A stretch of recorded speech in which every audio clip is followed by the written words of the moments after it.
Hello അസ്സലാമലൈക്കും എല്ലാവർക്കും പുതിയൊരു വീഡിയോയിലേക്ക് സ്വാഗതം. അരിപ്പൊടിയും നേന്ത്രപ്പഴമൊക്കെ വെച്ചിട്ട് നല്ല കിടിലൻ സ്നാക്കാണ് ഇന്ന് തയ്യാറാക്കിയിട്ടുള്ളത്. ആവിയിൽ വേവിച്ചെടുത്തിട്ടുള്ള ഒരു അടിപൊളി സ്നാക്കാണ്. വളരെ പെട്ടെന്ന് തന്നെ നമുക്കിത് തയ്യാറാക്കിയെടുക്കാൻ പറ്റും. അപ്പോൾ നമുക്കിത് എങ്ങനെ ഉണ്ടാക്കാൻ നോക്കാം. അതിനു മുന്നേ നമ്മുടെ ചാനൽ ആദ്യമായിട്ട് കാണുന്നവരുണ്ടെങ്കിൽ ഒന്ന് സബ്സ്ക്രൈബ് ചെയ്യുക. വീഡിയോ കണ്ടുകൊണ്ടിരിക്കുമ്പോൾ തന്നെ ഇഷ്ടപ്പെടുകയാണെങ്കിൽ ഒന്ന് ലൈക്ക് ചെയ്ത് സപ്പോർട്ട് ചെയ്യുക. ഈ ഒരു പലഹാരം തയ്യാറാക്കാനായിട്ട് ഞാനിവിടെ 2 ചെറിയ നേന്ത്രപ്പഴമാണ് എടുത്തിട്ടുള്ളത്. വലുതാണെങ്കിൽ ഒന്ന് എടുത്താൽ മതി. കുറച്ചധികം തന്നെ ഉണ്ടാക്കണം എന്നുണ്ടെങ്കിൽ പഴത്തിൻ്റെ അളവ് കൂട്ടിയെടുക്കാം കേട്ടോ. എന്നിട്ട് ഇതാ ഇതുപോലെ വട്ടത്തിലാക്കി മുറിച്ചെടുക്കുന്നുണ്ട് കേട്ടോ. നല്ല കനം കുറച്ചിട്ടാണ് മുറിച്ചെടുക്കുന്നത്. അപ്പോൾ നമുക്ക് വഴറ്റിയെടുക്കുന്ന സമയത്ത് പെട്ടെന്ന് തന്നെ ഈ ഒരു പഴം ആയി കിട്ടും. ഈ ഒരു പലഹാരത്തിന് വേണ്ടിയിട്ട് നമ്മൾ എടുക്കുന്ന നേന്ത്രപ്പഴം അത്യാവശ്യം നല്ല രീതിയിൽ തന്നെ പഴുത്തത് എടുക്കണം. അപ്പോഴേ ഉള്ളൂ കേട്ടോ നല്ല മധുരം ഉണ്ടാവുള്ളൂ. ഈ ഒരു പലഹാരം നമ്മൾ ആവിയിൽ തയ്യാറാക്കുന്നത് കൊണ്ട് തന്നെ നല്ല ഹെൽത്തിയാണ്. അതുപോലെ തന്നെ എല്ലാവർക്കും ഒരേപോലെ കഴിക്കാൻ പറ്റുന്നതാണ് കേട്ടോ.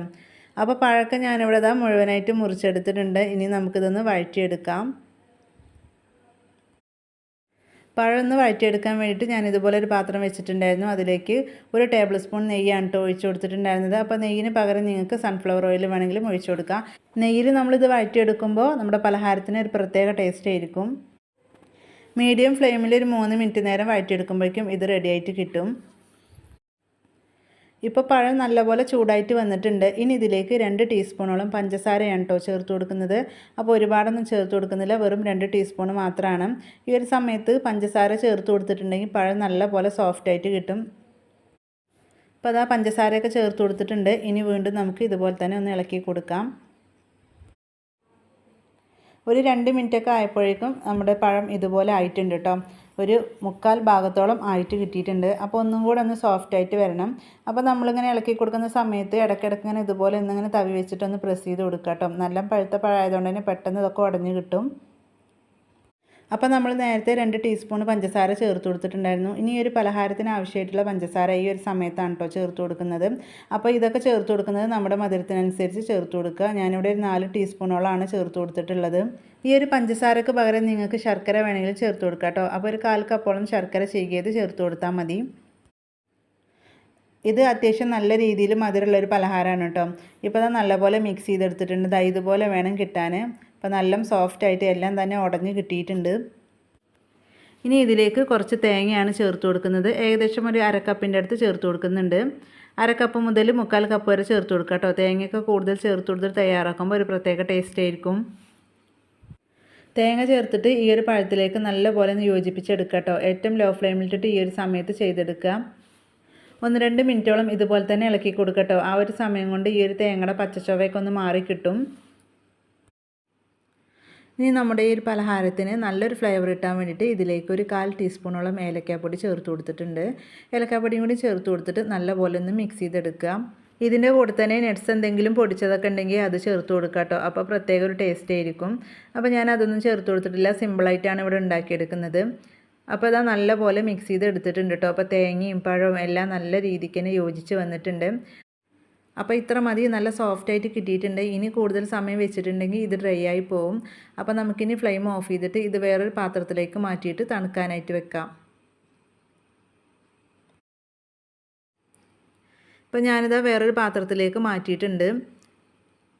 ഇപ്പോൾ ഇത് കൈ കൊണ്ടൊക്കെ തൊടാൻ പറ്റുന്ന ആ രീതിയിലുള്ള ചൂടുള്ളൂ കേട്ടോ. അപ്പോൾ ഇത്ര മതി. അപ്പോൾ നമുക്കിനി ഇതിലേക്ക് പൊടി ചേർത്ത് കൊടുക്കാം.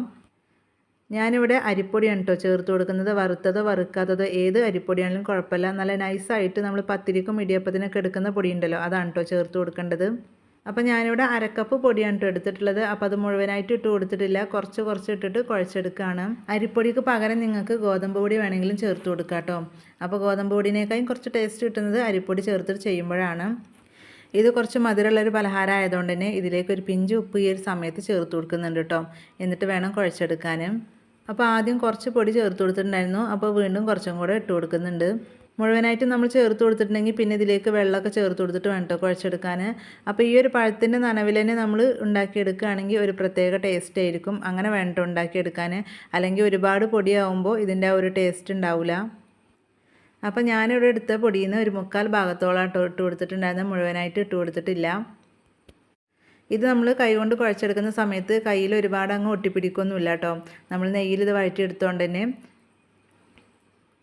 അപ്പോൾ ഞാനിവിടെ നല്ലപോലെ കുഴച്ചെടുത്തിട്ടുണ്ടോ. കയ്യിൽ വെച്ചിട്ട് ഉരുട്ടിയെടുക്കുന്ന സമയത്ത് നല്ലപോലെ സെറ്റായിട്ട് കിട്ടണം. അപ്പോൾ ആ ഒരു പാകത്തിലായിട്ടുണ്ട്. അപ്പോൾ നമുക്കിനി പലഹാരം തയ്യാറാക്കാം. അപ്പോൾ ഞാൻ കയ്യിൽ വെച്ചിട്ട് ഉരുട്ടി എടുത്തിട്ടാണ് കേട്ടോ തയ്യാറാക്കുന്നത്.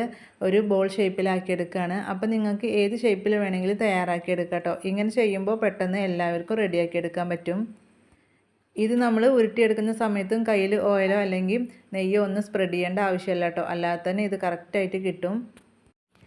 ഇത് നല്ല സോഫ്റ്റ് ആയിട്ടുള്ളൊരു കൂട്ടാണ് കേട്ടോ. അപ്പോൾ അതുകൊണ്ട് തന്നെ ഇത് കയ്യിൽ വെച്ച് ഉരുട്ടിയെടുക്കുന്ന സമയത്തൊക്കെ ഒരുപാട് പ്രസ് ചെയ്യാതെ തന്നെ പെട്ടെന്ന് നമുക്ക് റെഡിയാക്കി എടുക്കാൻ പറ്റും. അപ്പോൾ ഞാനിവിടെ ഒന്ന് റെഡിയാക്കി എടുത്തിട്ടുണ്ട്.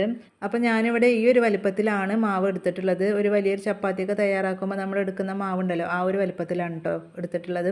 അപ്പോൾ നിങ്ങൾക്ക് ഇതിലും വലുത് വേണമെങ്കിൽ അങ്ങനെ തയ്യാറാക്കാം. അതല്ല ഇതിനേക്കാളും ചെറുതായിട്ട് ഉണ്ടാക്കിയെടുക്കണമെങ്കിൽ അങ്ങനെയും തയ്യാറാക്കാം. അപ്പോൾ നമുക്ക് ബാക്കിയുള്ളതും ഇതേപോലെ തന്നെ ഒന്ന് റെഡിയാക്കി എടുക്കാം. ഇപ്പോൾ ഞാനിവിടെ മുഴുവനായിട്ടും റെഡിയാക്കി എടുത്തിട്ടുണ്ട്. അപ്പോൾ ഞാനിവിടെ എടുത്തിട്ടുണ്ടായിരുന്നത് അരക്കപ്പ് പൊടിയായിരുന്നു കേട്ടോ. അപ്പോൾ അതിൽ നിന്നും ഇത്രയും ബാക്കി കിട്ടിയിട്ടുണ്ട്. ഏകദേശം ഒരു 1/4 ഭാഗത്തോളം മാത്രമാണ് കേട്ടോ ചേർത്ത് കൊടുത്തിട്ടുള്ളത്. ഒരുപാട് പൊടി ചേർത്തിട്ട് നമ്മളിത് ഉണ്ടാക്കിയിട്ടുണ്ടെങ്കിൽ പൊടിയുടെ ടേസ്റ്റ് ആയിരിക്കും കേട്ടോ മുന്നിട്ട് നിൽക്കുക. ഇത് കറക്റ്റായിട്ട് പൊടിയുടെയും പഴത്തിൻ്റെയും ടേസ്റ്റ് ഒരേ ലെവലിലേക്ക് നിൽക്കണം. അതുപോലെ വേണം കേട്ടോ ഇത് റെഡിയാക്കി എടുക്കാൻ. ഇനി നമുക്കിതൊന്ന് വേവിച്ചെടുക്കണം. അപ്പോൾ ആവിയിലാണ് ഞാൻ ഈ ഒരു പലഹാരം വേവിച്ചെടുക്കുന്നത്. ഈ ഒരു സമയത്ത് ഞാൻ വെള്ളം വെച്ചിട്ടുണ്ടായിരുന്നു കേട്ടോ. വെള്ളമൊക്കെ ഇപ്പോൾ നല്ലപോലെ തിളച്ച് വന്നിട്ടുണ്ട്. അപ്പോൾ അതിൽ ഇതുപോലെ ഒരു തട്ട് വെച്ചിട്ടുണ്ട്. അതിൻ്റെ മുകളിലേക്ക് ഇതുപോലെ ഒരു വാഴയില വെച്ച് കൊടുക്കുകയാണ്. അപ്പോൾ വാഴയില നിങ്ങൾക്ക് കിട്ടുകയാണെങ്കിൽ വെച്ച് കൊടുക്കുക കേട്ടോ. വാഴയില വെച്ച് കൊടുക്കുമ്പോൾ ഇത് കുക്കായി വരുന്ന ആ ഒരു സമയത്ത് പ്രത്യേക ഒരു ടേസ്റ്റ് ആയിരിക്കും. ഇനി വാഴയില ഇല്ലെങ്കിൽ നിങ്ങൾക്ക് ആ ഒരു തട്ടിൽ തന്നെ ഡയറക്റ്റായിട്ട് വെച്ച് കൊടുക്കാം.